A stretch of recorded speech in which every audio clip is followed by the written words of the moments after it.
بعضی دائمی بیماری دی شوگر بیماری دا او شوگر ډیر زیات دی نو ګردو بیماری دا او ګردو زیات متاثر دي د زیری بیماری دا نو د هغې د ښه کېدو امکان ظاهر کې نه وي نو د هغه مریضانو دپاره همدغه حکم فدیه به ورکوي بعضې بیماریانې وختي بیماریانې دي یو سړی ژک جوړي او د رمضان په میاشت کې بیماری راشي د رمضان میاشت بیا اوزي بیا روغ شي میاشت پس 2 میاشتې پس 3 میاشتې پس 6 میاشتې پس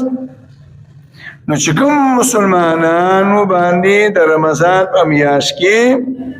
عارضي بیماری راغلي وي او د روژې پرېښې دي نو دی به د هغې قضا راوړي په فدیه نه خلاصېږي او 10 روژې درنه پاتې دي ستا خوښه ده په اوړي کې نیسي او که په ژمي کې نیسي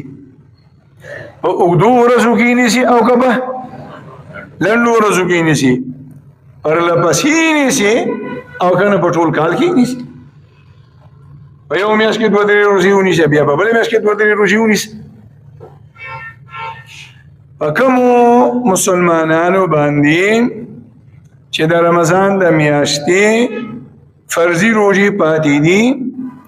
نو بهتره او اولاد هغوی لپاره دا ده چې اول دوی فرضي روژې ونیسي او د هغې نه وروسته بیا دې قضایي نفلي روژې نیسي که یو مسلمان په هغه باندې فرضي روژې پاتې دي هغه نه نیسي بله میاشت کې به یې ونیسم بله کې به یې ونیسم او ورسره به دې منځ منځ کې نفلي روژې نیسي د زیارت د ورځې روژه نیسي د پیر د ورځې روژه نیسي ایام البیض 14 14 15 هره میاشت کې دا نفلي روژې دي دا روژې نیسي دا هم جایزه ده ګناهګارېږي پرې نه په کوم مسلمان باندې چې فدیه پاتې ده او یا د روژو قضا پې پاتې ده نو د مرګ نه وړاندې په ده باندې دا فرض ده چې دی د هغه روژو قضا راوړي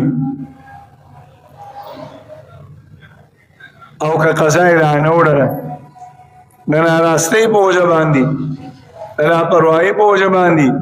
تر دې پورې چې دی د بوډاتوب داسې حد ته ورسېده چې اوس د روژو د نیولو قابل پاتې نشه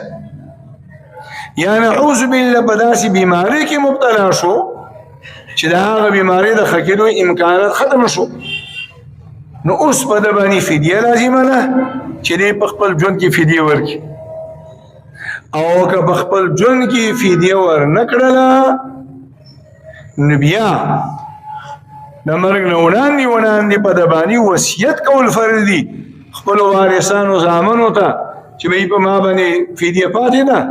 زما د مال نه به زما د روژو فدیه ورکړي